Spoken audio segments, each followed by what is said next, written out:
Good morning, everyone. Welcome to Coffee with Alain. I have a special guest today. And before I introduce Jason, I'd like to show the cup today. Nothing will work unless you do. Now, I invited Jason Brick on here to share some strategies and tips to help keep you and your family safe. But those tips will be worthless unless you do some work and actually act upon the advice and strategies and tips that Jason provides. And that's the same with anything that I provide. We can help you with information, but you have to do the work to keep yourself and your family safe. Jason's a friend of mine. He's the author of There I Was When Nothing Happened, a book that I'm proud to be part of. It's a collection of stories about how violence professionals ended violence without going physical.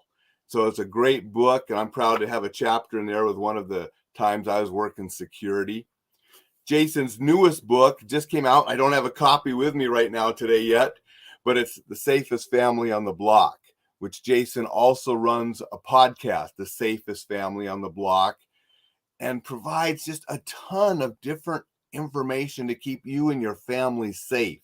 Not just the traditional, be safe from the bad guy jumping out of the bushes, but how to be safe from all sorts of things that could, hurt our lives.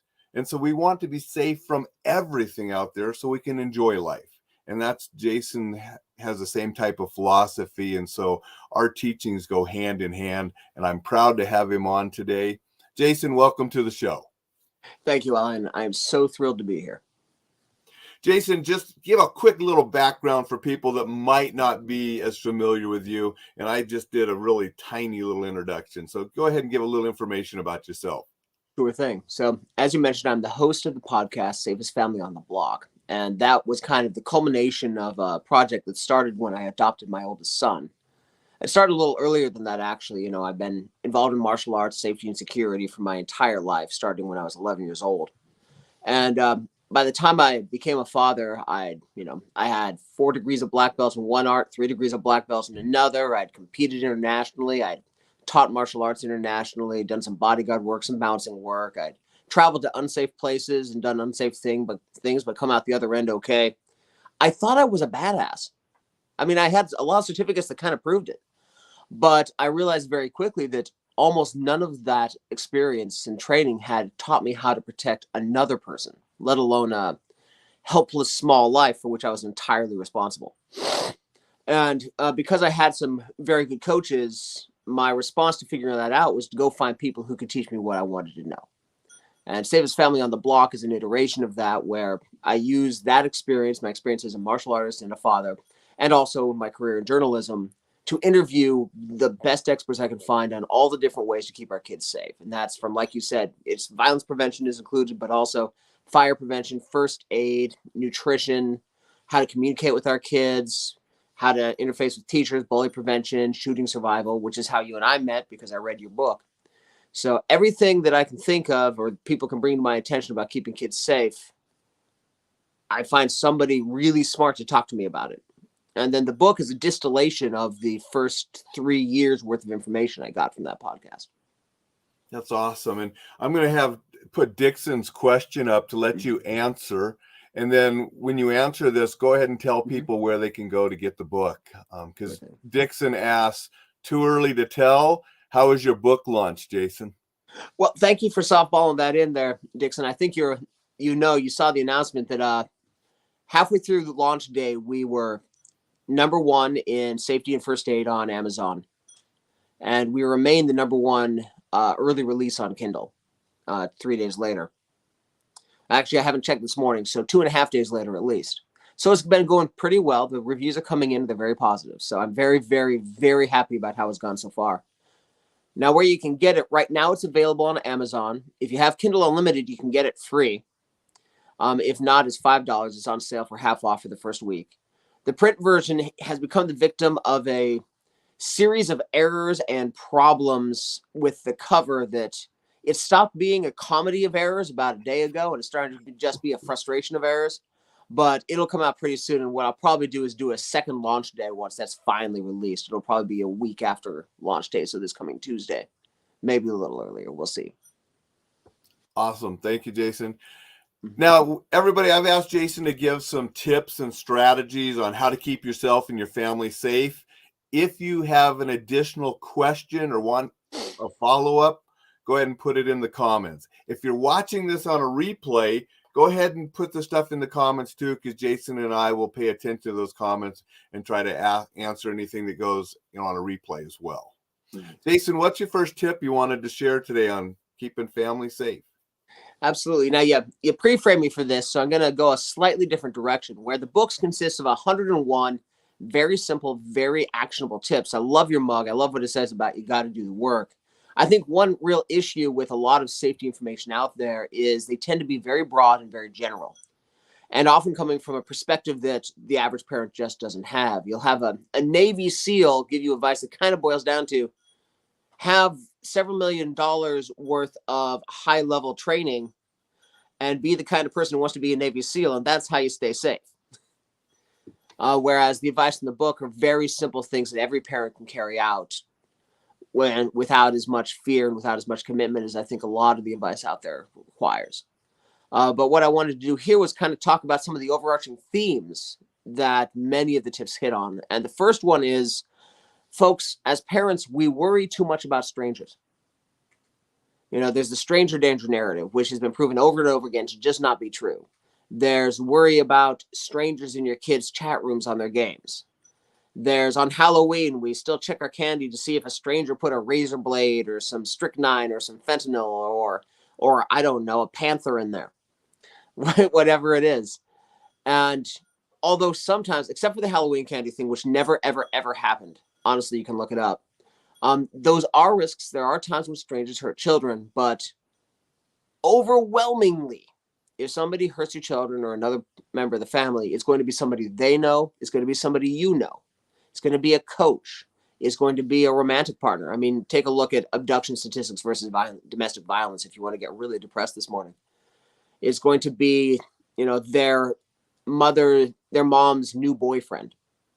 So we spend way too much time worrying about strangers, I think, because strangers can kind of be abstracted in our minds and it's not as concrete, where we need to be watching the people we know and the people our kids know, which is much less pleasant to consider, much more difficult emotionally to work through, but it is where the danger will come from. That is great, and it's right on point. I have an older video on YouTube because my daughter was young. I think I filmed it at a soccer game because there's a bunch of parents and kids behind me. And like I said, my daughter's in college now, so she hasn't played soccer in those little leagues for a long time. So it's an old video, but I talked about the exact same thing, that stranger danger is not what we need to be most concerned with. It is the people that we know.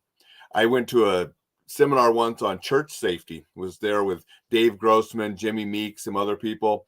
And Jimmy did a whole hour talking about it's not the active shooter that comes into churches that's going to bring us down. It's ourselves, because we're putting the wrong people in charge of our children and we're having kids molested and different things. And he set out a whole thing where how to vet people and make sure that you have the right people watching the children at church. Same kind of thing. And if you want to extrapolate that even further, for folks like us, most North American, European dads and moms, the middle class, middle-aged people who live in the suburbs and have a little too much around the middle, like me, like you, like all of us. The person who's going to kill us or hurt us is us. Leading causes of injury and accident are, motor vehicle accidents, poor diet, inactivity, doing dumb things in dumb places with dumb people. We are the biggest risk to ourselves as well. So many of the important safety things for us starts with us and then goes out to the folks that we know. And then at the very outer edges are victimization by a stranger. And that's what I think you and I are so much on the same page, talking about this stuff. A few days ago, I was talking about active shooters versus drunk drivers. Mm-hmm. More people are killed by drunk drivers than active shooters every year. I mean, if we talk for an hour, somebody's going to die in a drunk driving accident. Statistics show it's less than an hour every day of the year. People are dying of because of drunk drivers. So we need to do stuff about all these kind of things. So Yeah, agree absolutely. with you 100%. I'm going to say good morning to Kellen. She says happy Friday to us. Thanks for joining us, Kellen. If you have a question for Jason, please be sure to ask. What else do you have for us, Jason? All right, so the second one that kind of was a theme that showed up in a lot of the tips in the book is the importance of preparation and practice. That so many times, a little bit of preparation, there's the old adage about a preparation's worth a pound of cure.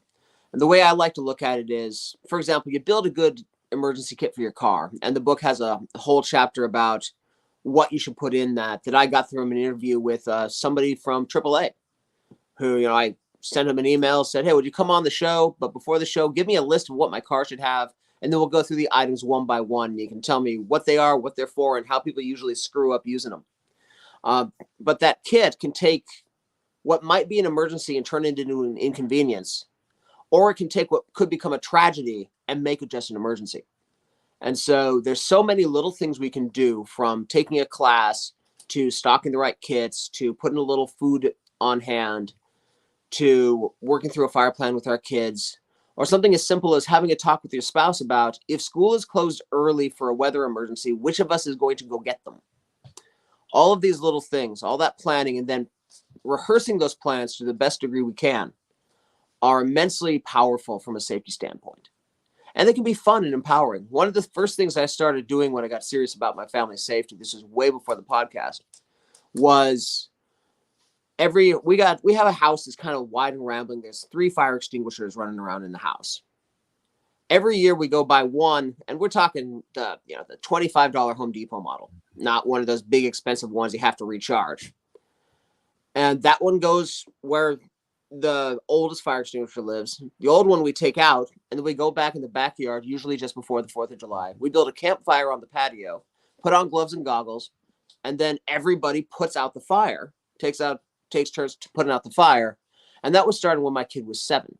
And, the 7-year-olds, they love that. They put on the goggles, they get the thing, they rehearse pass, and they do it right. And then all the adults do it too. So every year, every member of the family re-ups how to put out a fire with a fire extinguisher. And it's fun. And it's, it's interesting. And that's just an example of a very small thing you can do that's fun and educational and super duper useful that we should do more.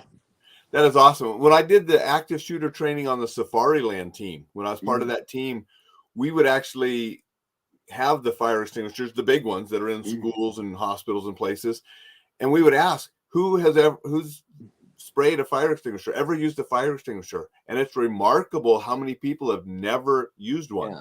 And we would go outside and we would teach them how to use one as a weapon. So we had a Bob there. They got to spray Bob and smash him in the head, and they really enjoyed that. And we would always tell them, and they can also put out fires. And if you ever put out a fire with somebody, let them know that it was police and security guys that taught you how to use it. Yeah. But, great thing.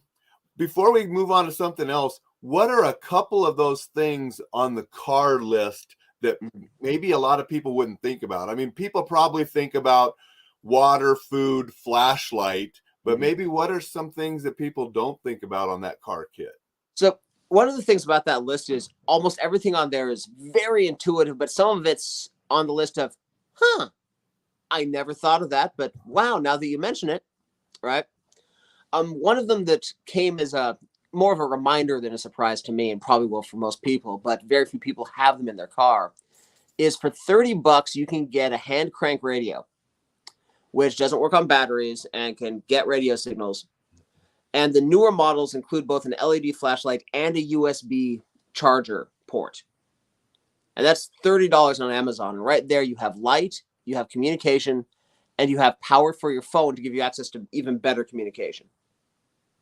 Great tip. And doesn't cost that much. No.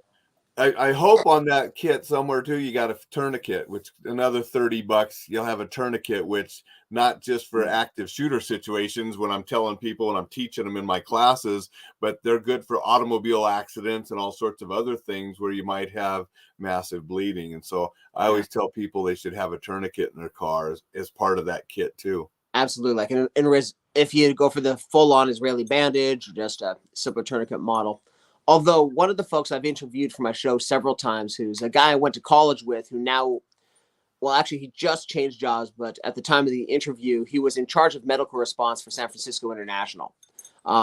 He has a slightly different attitude about that. I had him come on to do interview about building a good car first aid kit. He did not include a compression bandage or a tourniquet in his kit because if we're wearing a T-shirt, we have both. But he wanted a much simpler model because he has a kind of small car. Sure. And I always would argue with that is why plan to improvise when for $30 you can have a professional tool that's going to work way better than an improvised tourniquet with a T-shirt. Yeah, I tend to agree, but he's more experienced than me on that, so I definitely want to share his insight. No, and that's true. I mean, you use whatever you have, but like you said earlier, preparation is the key. And if you're prepared with an actual item made for that, I think it's more ideal. Yeah, it does make your kit a little bit bigger, but for a car, you have the space usually. Exactly. On the subject of kind of communications and power, another piece of information, it's not a piece in the kit, but something to know, was just a simple idea of if you're in a situation where you're stuck out in the middle of nowhere and you have signal, but your phone's about to lose you're about to lose the last of your battery life, change your voicemail. Say to, I'm stuck, I'm at these coordinates, send somebody. And that way, somebody is going to get that eventually. Yep. No, great tip. And stay with your vehicle, folks, if you are stuck, especially if it's harsh weather. You know, my wife always wonders sometimes why, I made sure that we had special stuff, especially traveling in the winter. And then it was in Oregon it's been a few years ago now, but that Korean couple, which struck home because my wife is Korean, they got stranded. The man went to walk to try to get help and he died. And then they found the wife with the child later alive in the car. And that's why we stay with the vehicle. Your phone tip is awesome. And hopefully you have some supplies to make that stay in the vehicle a little more comfortable until help comes. Absolutely. And that's another piece that I think a lot of people don't have anymore is a paper map. Really helps. Those people would not have been in that situation if they had a paper map and checked it, because they ended up in a bad situation because of this was a 2000s era GPS failure that got them where they were. And having a paper map of from a county map of where you are, maybe a state map, and then if you're doing a long the family road trip, at least a good atlas. If not the more detailed map of the territory you're going to spend time in. I made a video a month ago in San Francisco with the San Francisco Bay behind me, talking about the importance of knowing how to read a map and use a map, because our Uber driver was relying on his app and kept wanting to go down a road that was closed because of construction. Yeah. And I pulled out just a map of the area on my phone. It wasn't paper. I did use my phone to get the map and told him, no, you got to turn this way. And he kept saying, the app wants me to go this way. It's like, if you go that way, you're going to run into that construction again. Go this way. And we got our hotel, and Matt and I were like just laughing because this Uber driver just was totally kept wanting to go by the app, and the road was closed. Yeah. And I actually heard something on the radio recently that paper map sales are actually up this last year. So more people are actually looking at real maps. And I hope that's, they're getting that skill because it's valuable. Yeah, I suspect that probably is related to how a lot of us started thinking a little more about emergency management with the COVID lockdown. Started to feel kind of post-apocalyptic. There's a lot more prepping going on, and I don't think that's a bad thing. Right. Another tip for us, or another category? Absolutely. And that's this is about communicating with our kids, because so much trouble, especially as they get older, can be avoided by having their kids know that you're in their camp, knowing that you're a reliable bastion of support and comfort, so that they can come to with questions that you're not going to freak out about. And one of the big tips is And it's a change, I think, from a lot of the parenting advice we had, which is to be an oasis of comfort no matter what. And I'll kind of paint a picture that I think a lot of folks our age, this is very, very common for, right? So we just had a bad day at school. Maybe we're in 5th grade, maybe we're 15, but we had that bad day where we got to school. Maybe we showed up just a little bit late.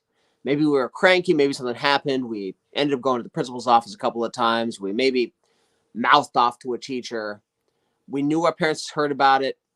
So, and we were told our parents were told, and that was halfway through the day. So the rest of the day, we're anxious and we're annoyed, and we walk home, and we just know we're going to get it the second we walk in the door. And we walk in the door, and son of a bitch, we're right. Our parents, because at that time, that was kind of the parenting model, they're honest from the get, right? And then it's a good harangue, and then just wait till your dad or mom get home, and then a good haranguing at dinner, and all that nonsense, right? But it's not as though we didn't feel bad already. And if we had walked in the door and instead, the parent who was home, if there was a parent home, I mean, we were all latchkey kids, so maybe not the second we get home, but as soon as we first interact with our parents, if instead it was a sit down and about, hey, it looks like you had a rough day. Why didn't you tell me about your rough day? And being compassionately, completely on their side. And then this is not to say the kids shouldn't have consequences, but instead of adding to those consequences with emotional blackmail, with management by tantrum, which a lot of us did as parents, or a lot of us were raised in that model, and instead approaching those things with, well, here's what happened because you made that mistake. Let's talk about how I'm going to help you manage those consequences with maturity and grace. And that's approaching parental communication from that viewpoint rather than the way many of us were raised is incredibly powerful from a safety standpoint and from a growth standpoint for your child. That's awesome. And I probably could have used a little bit more of that when I was raising my daughter when she was younger too. And me too. It's I'm not sure whether this is a newer model in parenting circles or whether I just missed the memo until I started talking to a few people. But yeah, it takes some adjusting for a lot of people. I think especially in the martial arts community, because we tend to be kind of high speed, low drag, old school in our approach to conflict. But I can see the power and the change that's come in my parenting my youngest children. I can see how much better it is. That is awesome. Going to say good morning to Bree. She says good morning to us. She used to be in my Hapkido class until she moved away out of Montana. So she moved down to Texas. So not a student anymore, but we used to have fun when she was learning Hapkido up here. Very cool. Very cool. Thanks for joining us, Bree. Appreciate that. Any final things, Jason? We're going almost a half an hour, and any final thoughts and things that you have for us? So the most important thing is just the what you said at the beginning, that information is great, but we need to act on that information. And that's one of the reasons the podcast exists. The reason the book exists is to try to distill the information into steps we can take. And again, it's a book of 101 such tips, ranging from the very, very simple things you can do, fire and forget, one-time things we can do to make our family safe, up to important questions to ask ourselves. For example, there's a whole chapter about, well, should I get a gun? And it's, my politics are my politics. I've earned my opinions. You've earned your opinions. It's not about the politics. It's about really looking at the questions you should ask yourself about that, including, are you willing to practice with it? What kind of medical training and medical equipment do you have in the house? All of those things, right? And that question is really very akin to, well, should I have a table saw? It's a tool for a specific purpose that does make the house a little more dangerous. And then what are you going to do about that? But each of these things is a step that we can take and act on. And all I encourage you is, whether you get information to keep your family safe from my book, or whether you get it from the podcast or any other source, any of your really valuable resources, Alain, the important thing is you take that, you find one thing you can do today, another thing you can do this week, another thing you can do over the course of the month, and then go do those things. And it'll be a better, safer world for all of us. 100%. And Dixon says to put safety into practice, you need to practice. Absolutely. Absolutely, Yeah, Dixon. there are two adages about practice that I've picked up over the years that are really important. The first one is people don't rise to the occasion, they fall to their level of training. And the second one came from my uncle, who is he's an interesting character. He spent the first half of his adult life in a Marine Force recon and the second half in education. He has unique and interesting viewpoints on things like school shootings. But one thing he says is a plan you do not rehearse is not a plan. It's a wish. Oh, great saying. And Dixon's a longtime martial artist. He's one of the instructors at the Korean Martial Art Festival that I teach at every year down in Florida. So he's definitely put in some practice over the years to get to where he's at too. So. Yeah. Excellent. Well, really appreciate you coming on, Jason. Again, our thoughts and our philosophies align so well. We're both out there helping people stay safe, not to be paranoid, just so they can be prepared, so they can enjoy life. Yeah. And that's the key, is to enjoy life and do so safely so you can continue to keep enjoying things. Yeah. And I think that's an important point to close on. That's at the core of both of our work, that some people are reticent to practice or think about safety topics, and especially to talk to their kids about safety topics, because they're afraid that it will scare them. But the psychology shows the opposite is true. That if you talk to your kids about a safety situation in an age-appropriate manner, in a way that shows them that you have been thinking about this scary thing and have a plan, and mom and dad are on this, and here's what you, little guy, little girl, little person, can do to help, that's much more empowering and much less scary. Often, because the thing is, by the time a kid is old enough to understand the conversation we have with them, they've already been exposed to the idea of the threat. And what's better, for them to be just kind of alone with that idea, or to know that we're on top of it? I agree 100%. I mean, and you said empowering, and that's the key. The knowledge and preparation and practice empowers you to not be afraid of the dangerous things that might be out there. Yeah. Nicole says hello. Thank you for joining us and saying hello, Nicole. Jason, before we close, remind everybody where they can find you, find your books, get a hold of you if they'd like to. Absolutely. You can find the podcast, Safest Family on the Block, on YouTube. And it's on a lot of the podcast aggregators. I just recently found out it's not on Apple anymore. I'm not sure why. Might have been. We got a couple of cancellations when we had some very frank discussions of suicide a little while ago. And so I think that's the issue. But you can find us on Spotify and whatnot. You can find Safest Family on the Block on Facebook and on Instagram. You can email me at brickcometjason@gmail.com. You can find the book on Amazon. Safest Family on the Block. It's the only book with that title that I was able to find. And again, it's available on Kindle right now, and there'll be print copies by next week. And I'd love to, track me down if you have questions or you just want to nerd out about safety. I love nerding out about this stuff, and I love having those conversations. So I really would love to hear from you. Well, thank you very much for joining us on Coffee with Alain this morning and providing some really great safety tips for all the listeners. Everyone, I will be back tomorrow. We'll be talking about a book or two or three, because that's what I often do on Saturdays. So we'll see you then. Oh, Jason's having a computer problem again. Lost him for a second. He's back. Everybody, have a fantastic Friday, a wonderful weekend, and I'll see you tomorrow with Coffee with Alain with the book special on Saturday. Excellent. Take care, y'all.